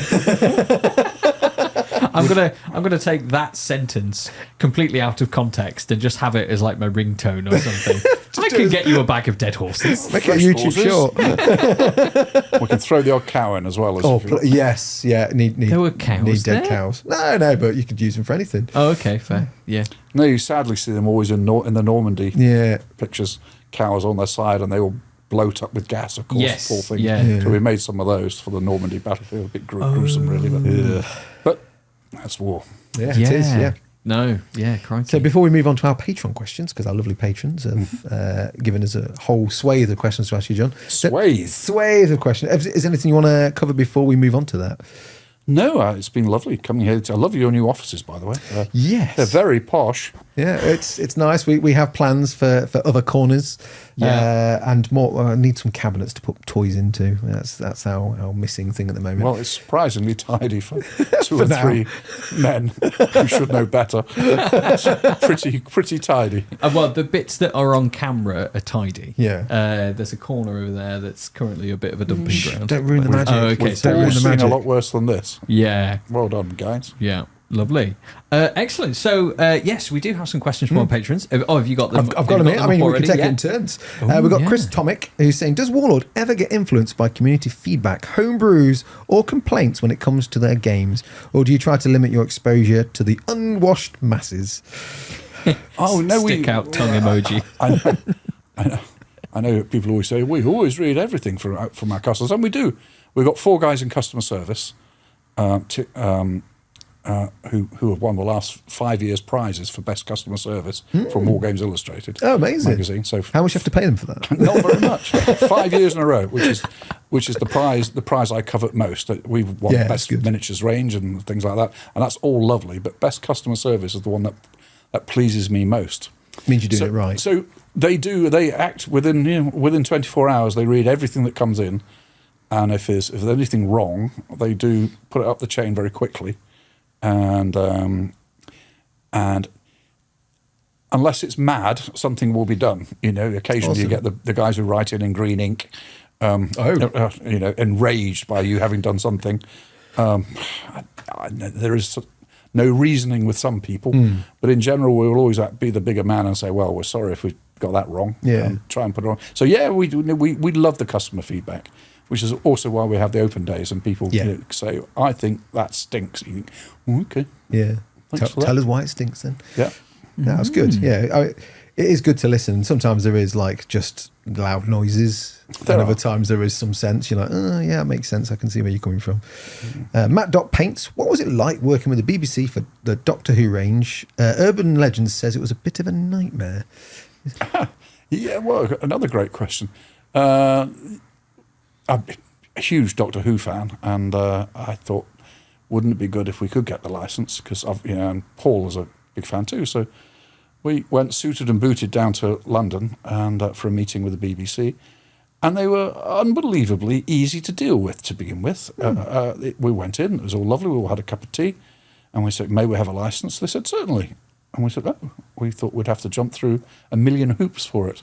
And there was a down payment. Yeah, they wanted some money up front just to show you're not chumps. Yeah. But it wasn't a ridiculous amount. It was and then they wanted a royalty, obviously, on net receipts, and so we got a good deal on it. And of course, because you're making things with an IP, it actually is Tom Baker. You can charge sufficient money to be able to make money and pay a royalty. And we just had some fun, obviously, dealing. They had to sign the model off. Yeah. So when you're dealing with actors, of course, occasionally they might not quite agree that your model looks like them. Oh, yes, we've heard a little bit about There was a lot of that with The Lord of the Rings, Yes, which is about most that. entertaining. Yeah. I'm sure that one's been done to death, but it was very good. Gary Morley was on and he was telling us He about would have told some good Yeah. stories. He was a good laugh, Gary. The only one I think I can tell you about was, yes, the one that gave us the most trouble was the delightful Bernard Cribbins, who's no longer with us anymore. Oh, sadly. yes, yeah. If you remember, he played the granddad with the Catherine red Tate. maroon beret. He was a Yeah. para, which he was in real life, I think. That was his touch to the character. And he said, "I think you make me look rather old and fat." And we sort of had to say, Ernard, mate. You're old and you're I'm afraid fat. you're a bit old and fat, but that's just like, and I think he took it very well. I'm sure we were a little more diplomatic than that. Yeah. But he said, "Oh, all right then." So we got that one through. But they're a great model. So it was good fun. Again, when talking about aficionados and people writing in, our wonderful figure painter, she had to go through all her. Tom Baker changed his bloody scarf many times, or I don't know about many times, I might have exaggerated, a few times. So he had a different scarf pattern for different series. Oh. Yeah, you can't just paint it any old colour, you know. Oh, I did not know this. Exactly. Well, she didn't know that until she painted it. And suddenly, whoa, I think you'll find that's from Series 12 instead of Series 16. You fools. What are you thinking of? So, a quick repaint of the... So I think she did 2 or 3 different Tom Bakers to get his scarves correct. And of course, we did get it correct, because it is important. Yeah. I mean, it's joking apart, it's got to be right. Otherwise, it's not Tom Baker, is it? I never knew this. Star Wars Darth Vader, I didn't know he had a different outfit in each movie. Yes. Like the control box in a different place, the style of like the gorget thing is slightly different. Right. If you're paying Mad £10 for a model of it, it's got to be right. Yeah. The absolutely. helmets change a little bit, all that kind of thing. Just keep the same uniform, I don't understand. Why are you changing it? Well, that's blokes. Yeah, absolutely. A friend of the channel, Ruby, says, what has been your favourite model range to make and why? We already know what it was like when you first started out, but do you have a favourite model range? My favourite model at the moment is the one that the lovely Mighty Wojtek, our Polish designer, made at the start of this month of Napoleon wearing his coronation, his robes, when he crowned himself in Notre Dame, because he's such a... He crowned himself? Yes, because he's such a shrinking violet. A modest chap. So we had the idea of doing Napoleon, then we thought, because the Napoleon film was coming out, so we thought, well, let's have him in his robes and looking marvellous and his eagle staff. And then and there's a very famous painting of him by David, and he looks quite angel-like, and we're in this ermine. And then Wojtek said, I've got this idea, John. I've seen this on Instagram, it's amazing. He said, I daren't tell Paul, because it's mad. I said, well, tell me. He said, well, I want to do the painter as well, and the easel. I want the man painting the man. I said, that's so mad. It's brilliant. I said, yes, you go and do it. Don't tell Paul. And tell him I said you could do it. And so he's got this David, the artist, painting him. And then when I was showing it to one of our lads, saying, how cool is that? He just said, and I thought, I know what you're going to say. Why don't we have a picture of the picture that you could put on the easel, so we do a colour picture as well. So now it's just fun, and fun. Yeah. It's painted beautifully in the studio. A fantastic paint job, and that's my favourite model for a long time. Yeah, I saw it pop up on my phone. I was like, oh, I like that. I might steal this idea. It's a smart. We've got a painting competition going for that one. So fantastic. Right, who have we got here? We've got some mad questions. Okay, one's good. about fights in car parks. It's just there seems to be a thing when people leave, they're accused of fighting in car parks. I think I had that one last time. Yeah, we did. Yes, yeah, you did. Yeah. Tim at Puzzle Care, do you still have your absolutely fantastic 90s Empire Army? When was the last time you played a GW game? I still have the fantastic 90s Empire Army in my gaming room in the cabinet. So I was showing it off to 3 young lads who came up to play Bolt Action over the weekend. And I was showing them that. They're saying, whoa, what's that? And I said, it's the Empire Army from the 90s. And it's beautiful. I say beautiful because I didn't paint it. And they very kindly, when I left workshop, they made a model of me inside the steam tank. So this is my guy with the pistol in the steam tank. Fairly obviously me. Fantastic. Which is nice. So the Empire Army's still there, and I salute it every week. Last Games Workshop game I played, it would be a long time ago now, probably 16 years, I would have thought. But I keep looking at the stuff, thinking how marvellous it all is. I'd certainly would, if offered, I'd play a game of. Warhammer's going to intriguing me now that Warhammer's coming back out. Yeah. So I might you have a look you at can that. use again. Yeah, of course. Yes, the lawyers aren't going to come around and stop me using my Empire Army if I wanted to. And you can close the door on them. Yeah. There's a second part to this as well, which is also, are there any more Korean models in the pipeline for Bolt Action? I'll buy any and all of them, says Tim. We just don't know. I heard it said yesterday. What was it? We're making some. Let's get it right. A recoilless rocket team for the British Army, for the Koreans and British. Apparently, we use the recoilless rifle, which I didn't know we did, but I just heard that yesterday. So certainly one of those, and some more heavy weapons for the Koreans. I don't know if it's South Koreans or North Koreans, but that's what I heard just yesterday. So yes is the answer. Yes, they are, Tim. Mackerel. The past week, I ordered the first time a miniature from Warlord Games and was blown away by the Mythic Americas range. And I'm surprised I've never heard about the range before. How do you approach getting the word out about your different miniatures lines? I assume the elephant in the room sucks up a lot of oxygen. Not sure what the elephant in the room is, but yeah. How do you go about spreading the word of, like, I suppose it's magazines and the internet, isn't it? Interviews like this, yes, it's one of them. So yeah, I guess we're the elephant in the room, sir, maybe. or madam, you're helping us do that. The Mythic America stuff is quite fantastic. Some of the ideas in there, the Aztecs and Incas and the creatures are truly wonderful, and they've got some fantastic paint jobs, and some of the giant Coatl type creatures are really terrifying. They're really well rendered. I think it's people like yourself that are helping us out here, and we feature in the War Games magazines and podcasts and all this sort of stuff. Yeah, I know you've done the well, you've been on Jordan Sorcery a few times, haven't you? So he's a great lad. Site as well.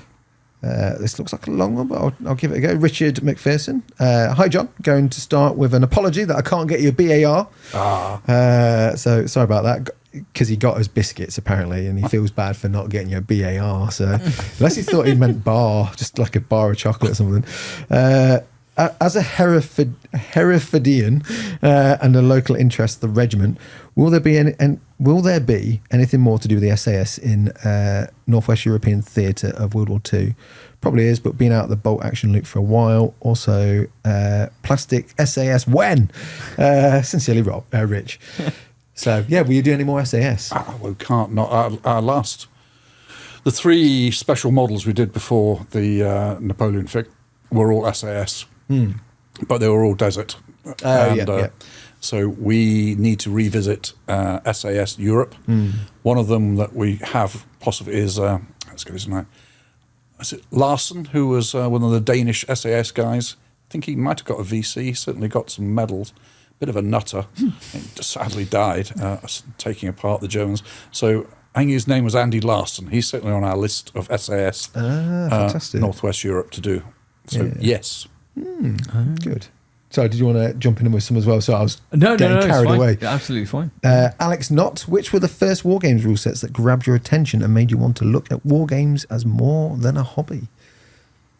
It would be the Airfix Ancient Wargaming book. A very slim little volume from the very late, probably 1971, thereabouts. Very slim volume, got it from the library.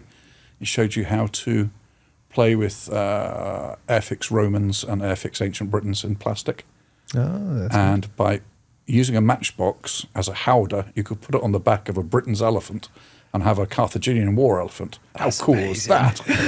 So that got me into that. And then... and were those elephants ones you bought from like toy shops like Early from Learning zoo sets. Centre? Zoo sets, yeah. Things like that.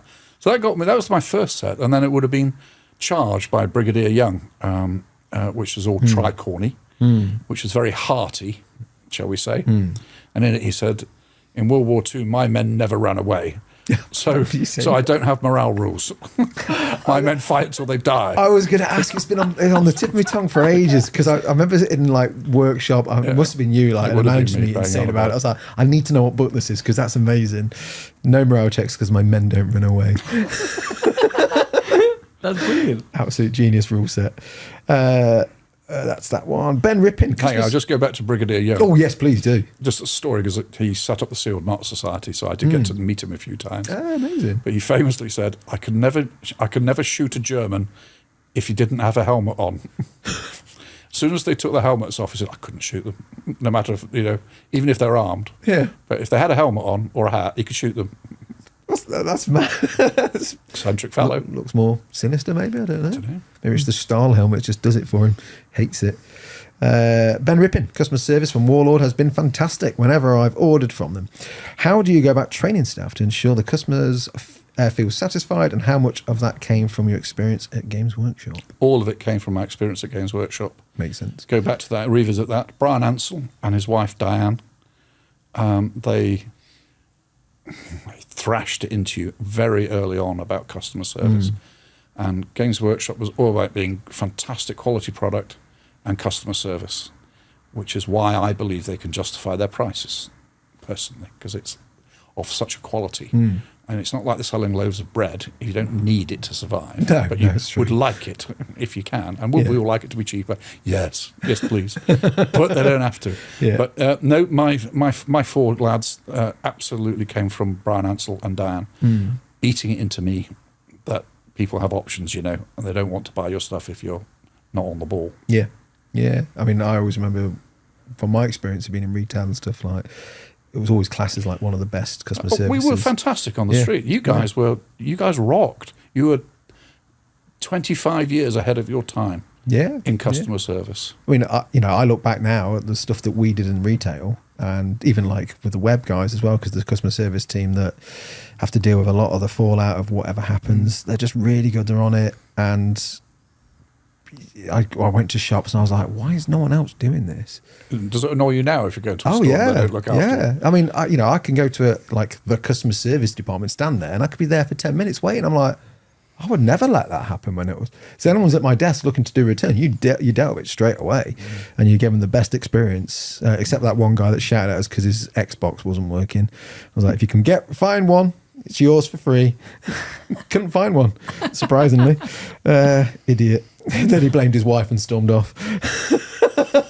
He got him. They sound like a nice person. Oh, yeah, was indeed. Have you? Oh, this is from Keith. Have you added anything to your memorabilia collection lately? Not a BAR, we can tell you that. But. Not a BAR. I tried very hard the other day. My brother lives down in London, has got nothing else to do with his life. So I happened to find Sotheby's had 7 different lots of things they were selling. And I identified them. And I pointed out to my brother, I said, over this weekend, while I'm doing something else, could you bid on all of these? And we got outbid on every single one. Nothing. The holding price was nowhere near what happened. So there was going to be 4 French bicorns. Why not? Yeah. Bit random. Christmas presents all around. A chainmail visor in the First World War tanks. The British tankers used to have this weird leather face mask with chainmail dangling down it to protect them from the sparks. When the bullets hit, they would spark on the inside. Yeah. And bolts and things would come through. So there's one of those that got withdrawn from sale at the last minute. That would have been really cool. Then there was 2 French Napoleonic uniforms for £600. I mean, that's giving it away. Yeah. I mean, tunic and trousers. Original. Oh my gosh. Waterloo period. That's giving it away. Then a Grenadier Cheval sword for £700. I mean, beautiful, heavy cavalry sabre. Then there was finally there was a Luger, a Colt 45, and an MG34. And the prices were all pretty good. Yeah. And all of them went for almost double the price in the end. Yeah. So the answer is no, but I tried. You tried, yeah. That's the important part. I tried. Oh, wow, yeah. I mean, I know Lugers are well sought after. Certainly after watching Band of Brothers, that one character who's desperate to get a Luger. They're the pistols? Yeah. I've always liked the look of the MP40. I've always liked that. Yeah. I don't know why. I don't know if it's a very good gun or not. I just always like the look of it. Yeah, good looking thing. Phil Salt. Love the Warlord stuff. There's such a huge range now. How do you forward plan release with a historical ranges where you're unlikely to find new things? Is that a challenge? Well, I guess we've talked about that, where you just redo stuff you've done. Great minds. We probably I hope you don't mind. I think we've probably covered that. But there's always stuff we can go back and do.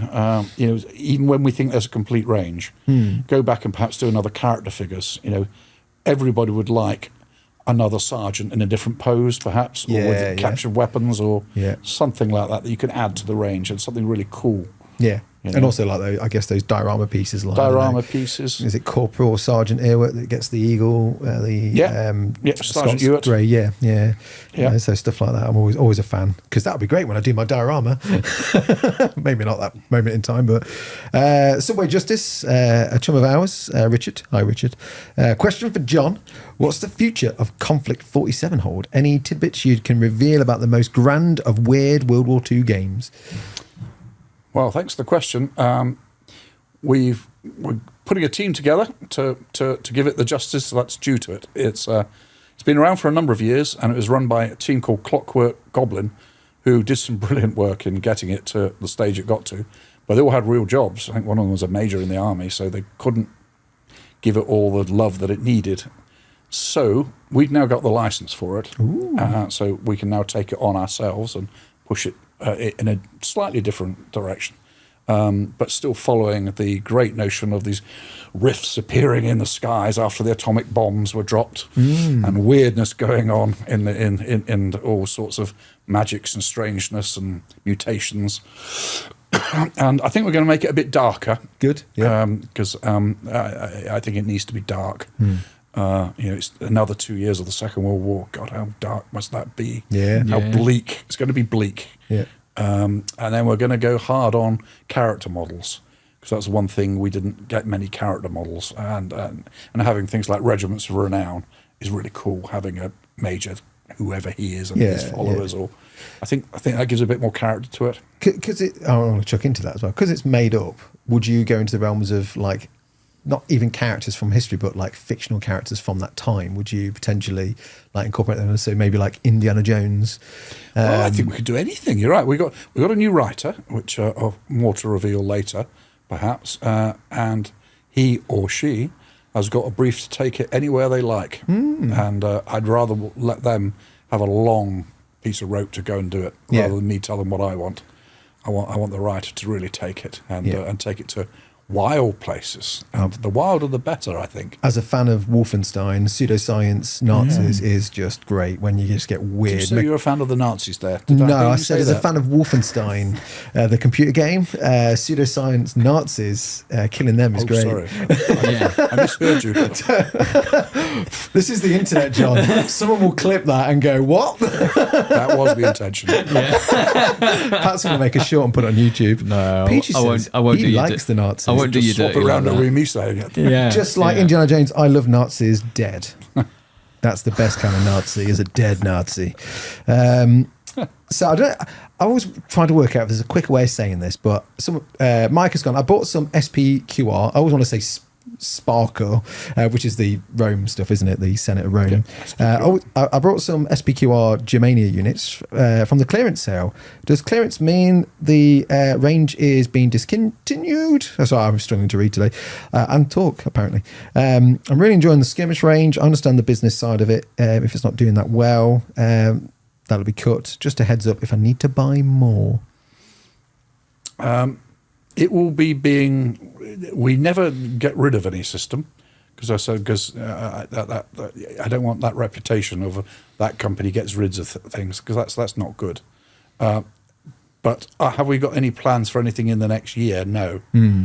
I like the idea of skirmish gaming ancients. Warbands is great. Yeah, I like warbandy games, so perhaps pick up some more for a while. Yeah, nice. Yeah, that's what I'd do. Good answer. Plops of Corn is going for a cheese-based question. Oh. Which cheese would you choose as your warlord and which as your infantry? I don't know. That's about patrons are idiots. Where's this one from? I would say... It's a very serious question, Peter. Well, it is serious. Well, recently I've found the most fancy is Philadelphia light cheese, but with in a bowl, and just mix in Thai sweet chili sauce and swirl the two together and just have it on crackers. Utterly divine. That does sound nice. Is that your infantry or just your commander? That's the commander. That's the commander. Okay, okay. Yeah. Nice. Yeah. Nice. See, my commander would be mature cheddar. Okay. Because it's mature. It's been around for a while. Yeah, You know, it knows what it's doing. Yeah. It's in command. Not one with holes in him. No. That wouldn't be good. Oh, yeah, and then Edam for my infantry because they just get shot to bits. Yeah. No, Edam's got the ablative armor. Oh, yeah, he's got the got wax armor. on. Yeah. Yeah. Plus one save. Brilliant. Yeah. See, I'll stick with that. I'm Yeah. channeling my inner British Napoleonics. My leader would be mild cheddar because he's quite mild mannered and very Okay. polite, easy on the eyes. And then my actual infantry would just be Stilton because they stink. And he's going to want to fight a bunch of stinking like Stilton guys. No, you're right. Stay well away from them boys. Steve Paxton's got 2 questions. Greedy. First question: what was the most painful decision you had to make in your time at Games Workshop? And the second question is: only pushed to do epic battles in medieval or ancient periods. So, any tough decisions at GW? Yeah, toughest was. Yeah, toughest was when we went to a show, and half a dozen of my staff took money which they shouldn't have taken, and I had to get rid of all 6 of them. And it was so painful. And it wasn't a lot of between them. It was quite a lot of money, but they were young and dumb, and one after the other, I had to have them called in and said, "Did you take this money?" And to be fair, all 6 of them said, "Yes, I did," which in the end was incredibly honest. They could have said no and denied everything, but they said, "Yeah, I did." And I said, "Well, why did you do it?"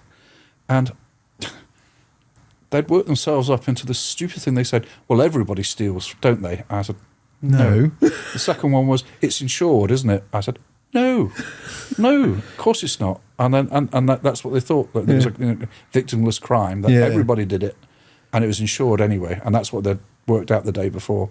So all 6 of them, having to get rid of them, and I occasionally see them around still now, and and I sort of don't blame them at the time because it's just a dumb thing they did, and but I had to say goodbye. Yeah, I mean, and it was rotten. Yeah. I don't think they're bad people. No, I think they made a bad decision. Yeah, but yeah, that was a wretched day. Oh, I can imagine. Yeah. And second question, on a lighter note, any epic battles for medieval ancient periods in the plans? Might be. Oh, good. Who wants to know? Steve wants to know.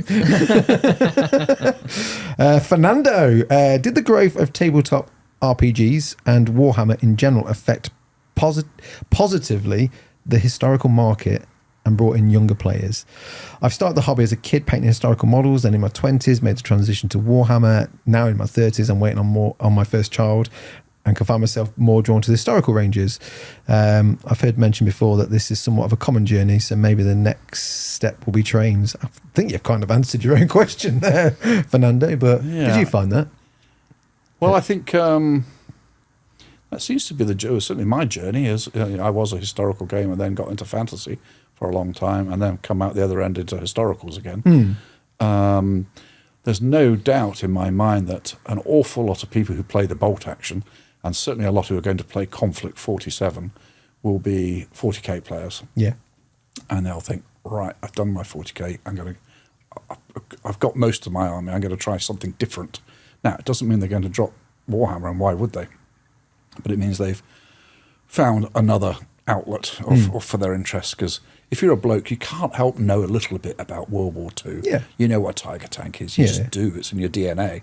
I don't know how we know, but everybody's heard of a Tiger tank. And then you see one on the table. Yeah. Oh, what? It's a Tiger. You say to your mate, it's a Tiger. Oh, most deadly tank in the world. They go, well, yeah, sort of. Recognise it. But more importantly, it's 23 quid, not 58 quid. So, well, yeah. I think that's evolution as well, though, John, is like, like certain like animals know when there's something bad, and just like humans know tiger tanks are bad. So they just know the silhouette of it without even knowing about it. It's in the DNA. Yeah. So, I think it goes full circle, and I hope that people will be able to do fantasy and science fiction and historical at the same time. I think they can live together. What if like Conflict will be a bridge as well? You move from 40k, like you say, you go to Conflict 47, then eventually you're like, well, I've got loads of British and I've got loads of Germans, I've got similar tanks, but some of these have got lasers on it. But you know what? I might start like doing some World War II stuff. It's being designed as a bridge. That's good. Matt Irish, where do you see the evolution of miniature wargaming going next? Interesting. I don't think we'll ever change. That's one for the pub. Yeah. And a bloody great question. I wish I knew. Yeah. What do I think? Well, what do I think?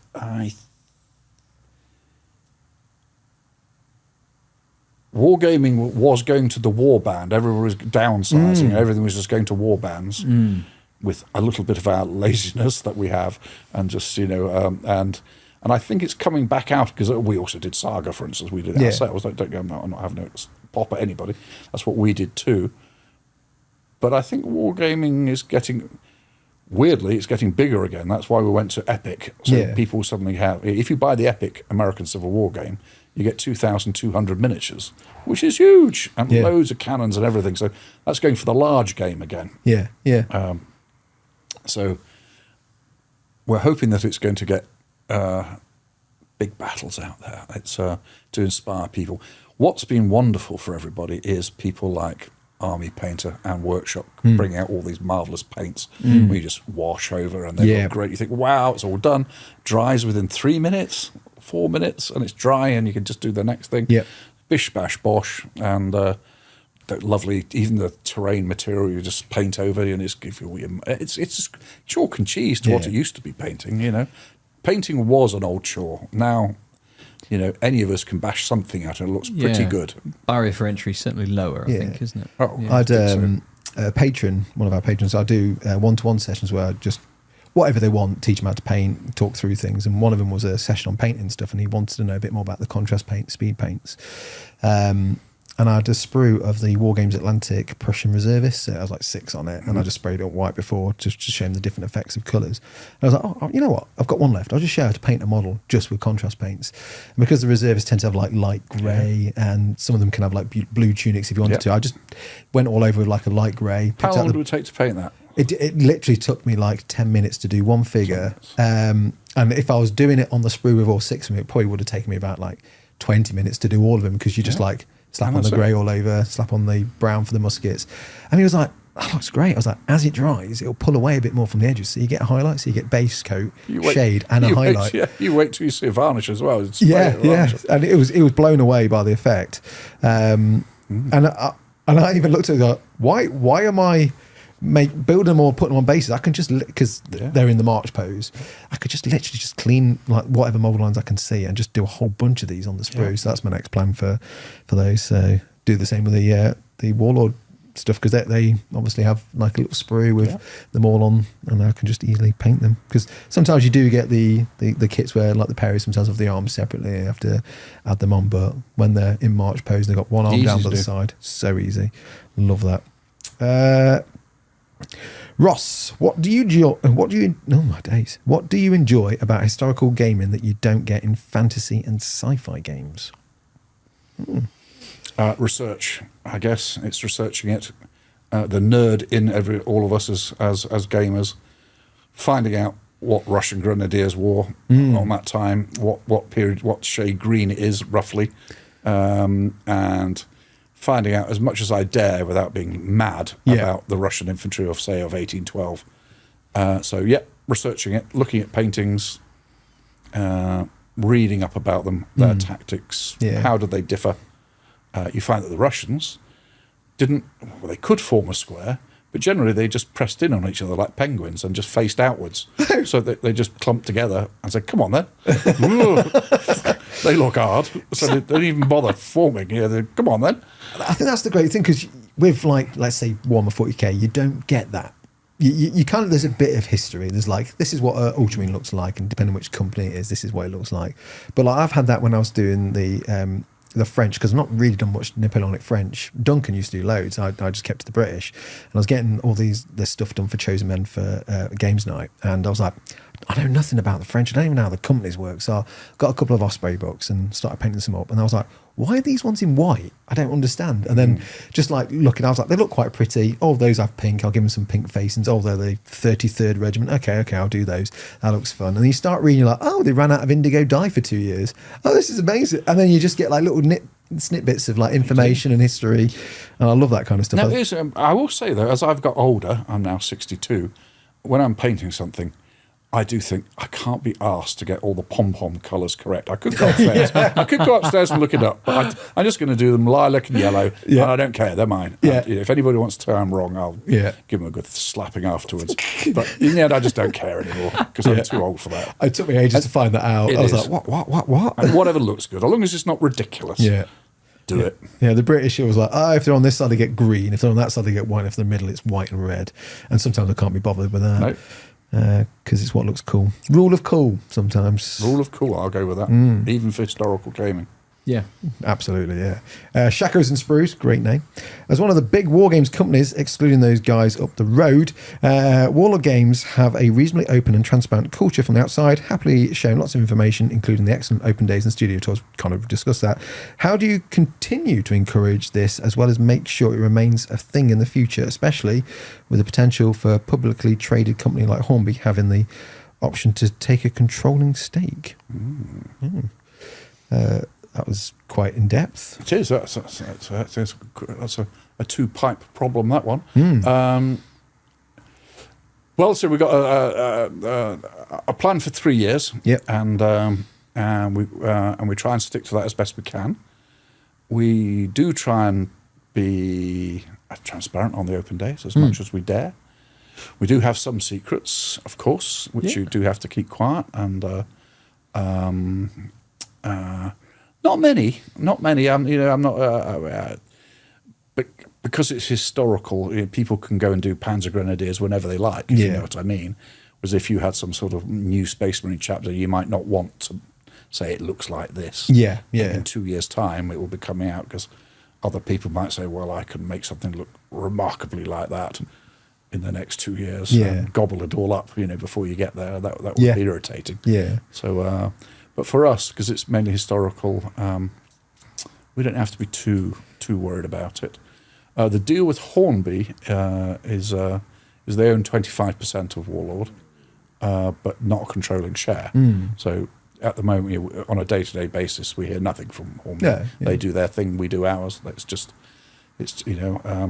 we wish them well, and we chat cheerfully with them, but. They're not part of our management team. It's just us. Up in Nottingham, and then they're down in Margate. They just opened up their new gaming modelling centre, which is very nice. It looks really good. Any future for Hornby to make skirmishing train games?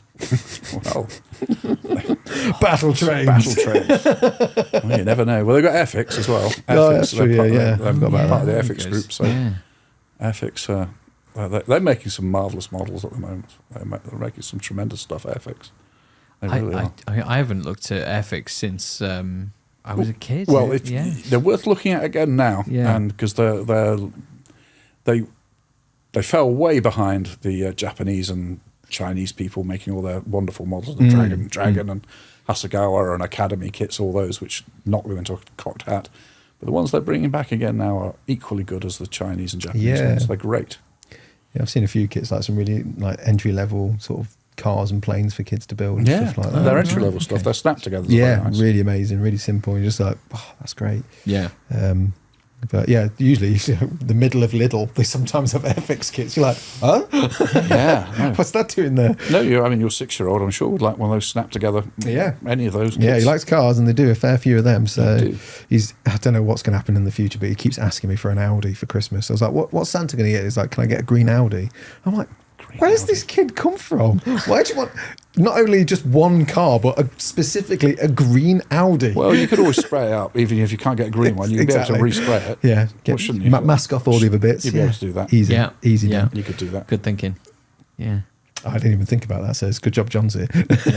Saving Christmas. Yeah, exactly. We've got 2 questions left, if you've got the time for it. Yeah. This one we've kind of alluded to, but he does ask for a particular point, and you don't have to answer if you don't want to. But Chris is saying, was anything from your time experience at GW when you were setting up Warlord where you went, I'll never do that? And did you find you had to recant once the company started to grow? Oh, what a marvellous question.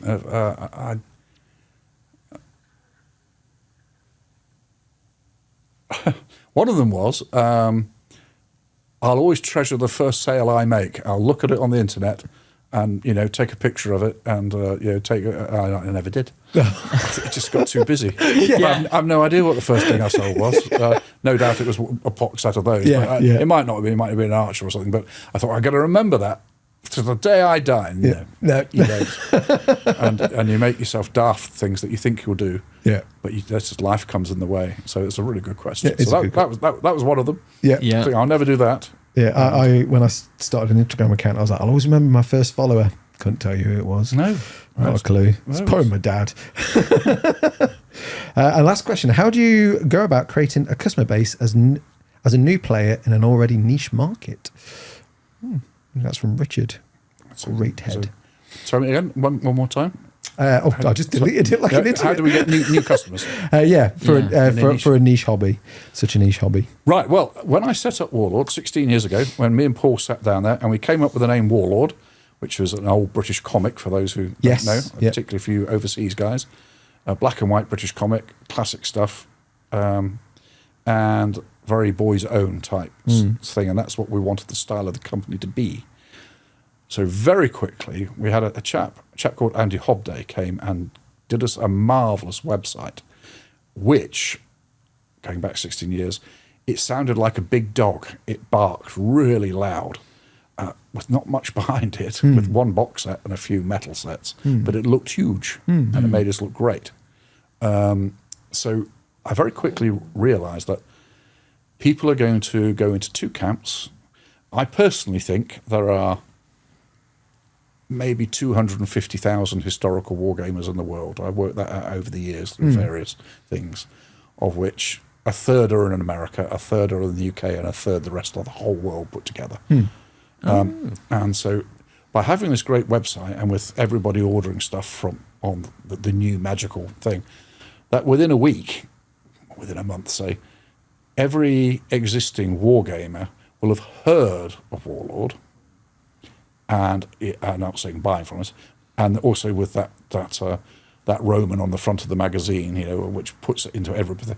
People will know what it is, who we are, and they will either say, I don't like that. They're X Games Workshop. They will be not my cup of tea. Yeah. Don't like that. Or they'll say, yeah, I'll give that a go. And they'll split into the two camps very, very quickly. But, and I'm sure that does happen. A lot of people don't like the style of our stuff. They think it's a bit cartoony.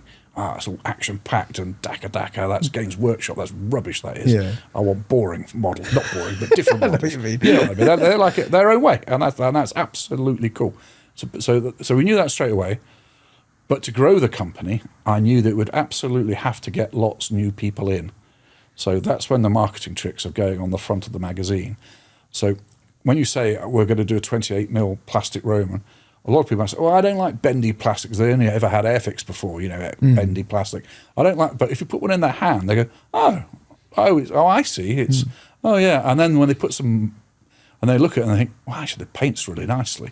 And then you put a 1-inch model in any bloke's hand. If it's nice, they always love it. And it's just getting it into their hands that's doing it. So that was our trick, is getting it into people's hands. Yeah. And once you've done that, then you can start recruiting people. And the best recruiting is recruiting people who do tabletop gaming, which is Games Workshop, and other companies as well. But if we're in a retail store in America, in Milwaukee, and there's 8 40K tables, and we've got one bolt action table, and then somebody's doing Epic over here, you get a degree of guys who are going to come over and say, that looks cool. Yeah. How much is that? And you say, well, it's only $100 for this big box set. They go, well, that's cheap. I'll give that a go. And so that's what it is. It's finding gamers who have got the gene for wanting to play tabletop battles and then converting them over to us. Yeah. At an acceptable price and effort. So, again, when we did Bolt Action, the brief for Alessio, who wrote it, the brief was absolutely do Rogue Trader. Do what Rick did 30 years ago, a book where you need 30 models, 3 sections, a mortar, a cannon, and some sort of a tank. And that's it. And that was the brief. Short and sharp, one big plastic box set to rule them all, and then a tank and a gun, and off you go. Yeah. So entry point, cheap. So that's how we got into it. And so, was there a last question about I can't remember. That Games Workshop book? Let's have a quick look. Because I like a fool. I went. Oh, yeah, about deleted. talking miniatures. Talking miniatures. Oh yes, sorry. Oh, nice segue. Well, I've got one question before we talk about this amazing book that I've not heard of yet. So we'll find out more about that. One of the questions I've always meant to ask and never got around to doing it is, down the line in the future, and it may be a big hard no, do you foresee Warlord Games having retail outlets like Workshop I does? absolutely think it's possible, yes. We've got one, as you know, in Nottingham. Yeah. But I can see very possible partnerships with other people to get some cracking retail stores out there. Now, we do deal with about 800 trade accounts out there in the world already. Yeah. But there are some cities with nobody there at all, and that's a shame. Yeah. You know, you like to think somebody would open a store there. So no immediate plans. Yeah. But It's we're supporting as many somewhere. traders as we can. Yeah. And we've got a fantastic bunch of Spaniards came over from Madrid the other day, and they're going to be opening a store in London. It's great. We've a bunch of crazy Spaniards and opening in North London. I thought, good for you. How cool is that? some toys. Yeah. So I think, well, you can do it then instead. Yeah. As long as it's great and their quality's great. Yeah. They're putting in 24 gaming tables. Oh wow. And they said, but quality ones, they said. They understand. Yeah. Good. It's good to hear. You're inspired to play on a proper table, aren't you? It Yeah, inspires yeah. you. I mean, as much as I like the flat green sort of grass with like the polystyrene hills, they look cool and they really, remind me of my youth getting into the hobby. And it's like, I like that because it's nostalgic. But there's nothing better than like a really detailed board with like crags and like little rivers and streams and bridges and stuff. No, like there that. is, like when you find a mate or a friendly uncle Yes, who'll say, yeah, come yeah. around and play on my table. Yeah. Oh, thanks, Dad. I'll play on your table. And it is. You don't forget those games. No, absolutely not. No, they're great. Aspirational. So what's this book you mentioned? Oh, it's a thing of beauty. Just available for Christmas as well. £55. 55. Absolute bargain. For volumes 1 and 2. Volumes 1 and 2. All about Games Workshop. All the early days of Citadel. I think 17 different sculptors and things. I think we've spoken about it before. Yeah. But what a time to revisit it. Absolutely. Yeah. Is it somebody in I saw in the comments in the first video that we did with you guys that it had sold out in America. Then the Amazon one in America had, yes. Yeah, Very yeah. good. But- So we sent some more out now. Oh, perfect. So it's back in stock. Back in stock. in the US. Yeah, it is. There Brilliant. you There go. we For go. Christmas, just For in time. Christmas.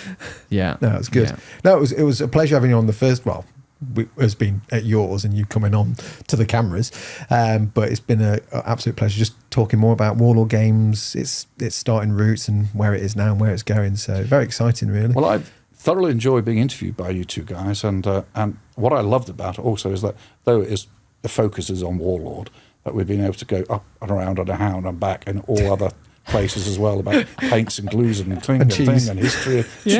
cheese and gaming and philosophy and Yeah. morality and stuff. Yeah. And that's what's cool about gaming is that, it's like going on a long journey. I went to Ireland the other day with my mate Andy, and we spoke for 4 days talking nonsense and ended up a long drive back, a 6-hour drive back to Nottingham. And we just didn't stop talking about largely Airfix. It was 6 hours of Amazing. talking about what was your favourite kit then? Well, I thought that. What should they have made? Oh, they never did Greeks. No, they didn't. Oh, I don't love Greeks. Zulus. They never did Zulus. Oh, yeah. I wonder why they didn't. Yeah. But it's a great hobby. Yeah. It No, is. it's been a pleasure having you on, and Thank you. Thank you to Kieran, just patiently waiting in the corner, nice and quietly there. Yeah. Yeah. You wouldn't know who's there, would you? No, there's actually no one there. I'm just making someone up. There's no one actually there. Just the three of us. Kieran doesn't exist. Oh, that's mean.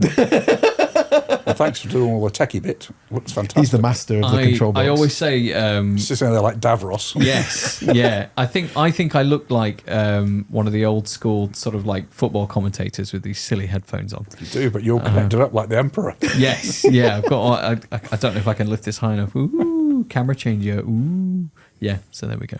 It's great. I love All it. fun and games. It means I don't have to edit as much after the show's Yeah. done because I've been doing it whilst we've been chatting, Yeah. which is a great fun. Yeah. Well, thanks for Yeah. watching. Yeah. And we'll see you again soon. Bye bye.